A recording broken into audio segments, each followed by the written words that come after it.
And we are in a fifth line day. Gate 5, the gate of waiting and fixed rhythms in the fifth line is called joy.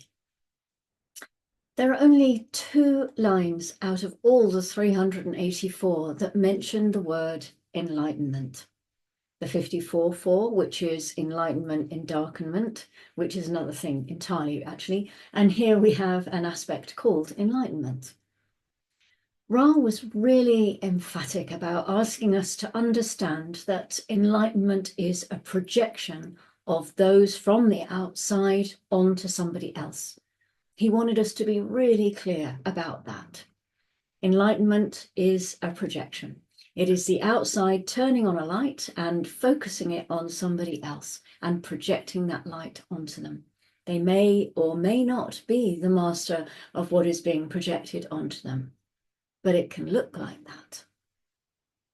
What they're projecting onto these fifth lines is that they have this fixed rhythm, and because of that, they seem so calm. The apartment building is burning down. You're lying there on the sofa and someone comes racing in saying, "Can't you hear all those fire alarms? The place is burning down." And you look at them really calmly and you say, "Please, don't disturb me. I'm having my rest now. Could you close the door on your way out?" And you know what that does for your reputation later? They say, "Whoa, it was unbelievable. They were so calm. They really knew." We know what the fifth line is all about. We know that it is a universalization.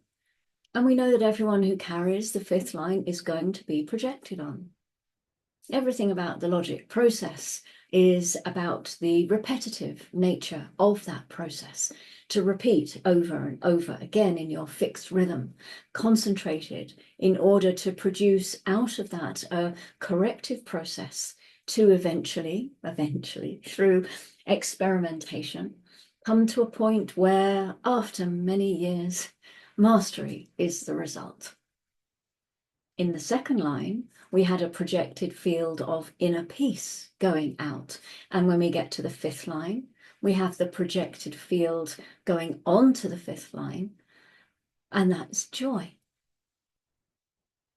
Such a nice sign, inner peace and joy. This is one of the nicer projected fields that we can come across sometimes in these lights.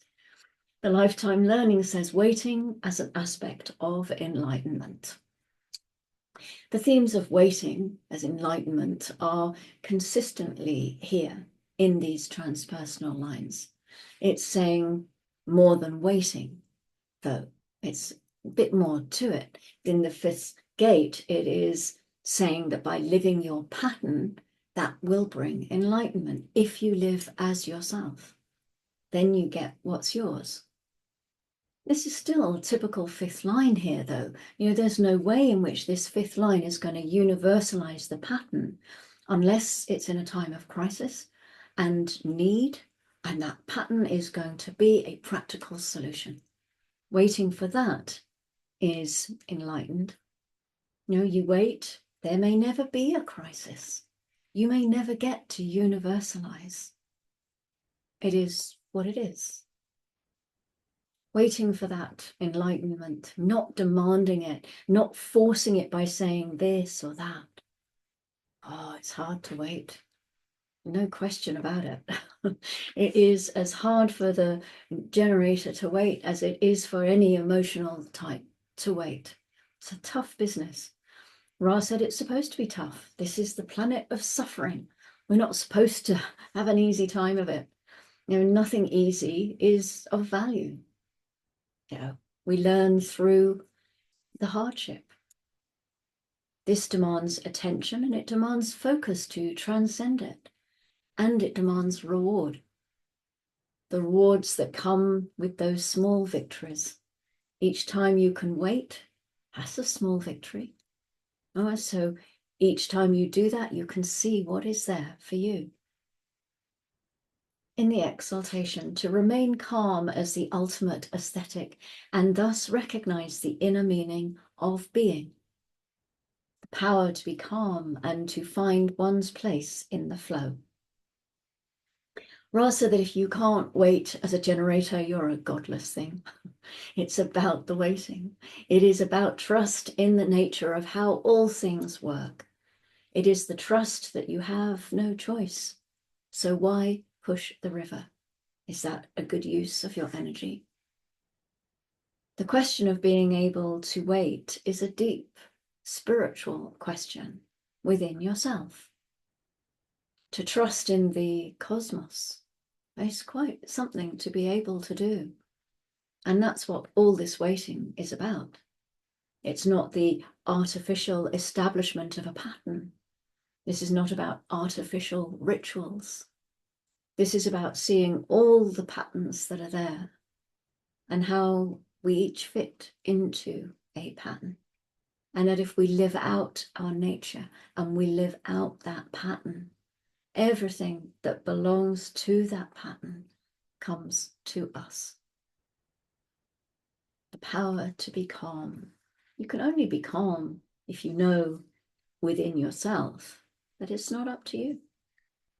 You know, the moment that it's up to you, the moment you're responsible, you can't be calm. You know, the universe is vast. There are too many things to control. It's going to drive you mad. So, nope. Let it go. Be calm. Be calm and let it go. So, I can't remember. Sorry. Moving on. The detriment. Joy dismissed as an illusion, waiting as failure. Disillusionment with recognizing one's place in the flow. So here we have the archetype of the generator process, you know, the drive to deny one's own rhythm and pattern with predictable costs. I'm not going to wait, they say, as they go storming out the door, just as the telephone is ringing, and they don't hear it because they're burbling and whining and complaining. I'm tired of waiting. If you don't enter into your work or your love or your life correctly, particularly as a generator, you can never stay there. You won't survive it.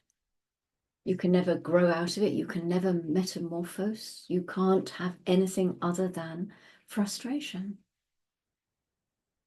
Pluto was fixed in this detriment in December 2001 and June and September in 2002, going in and out of it. So we have a huge generation of children who were born with this line, millions of them, born at the beginning of this new century that we're in, you know, carrying an energy that hadn't been seen before for 156 years, bringing this energy out. Ra said that this was the beginning of what people call the movement towards Aquarian knowledge, the knowledge that projection is not enough. After all, this is logic. You know, it is projected on these people that they are calm and at peace within themselves. They are enlightened, so they better not make any mistakes, because that isn't going to do their reputation any good.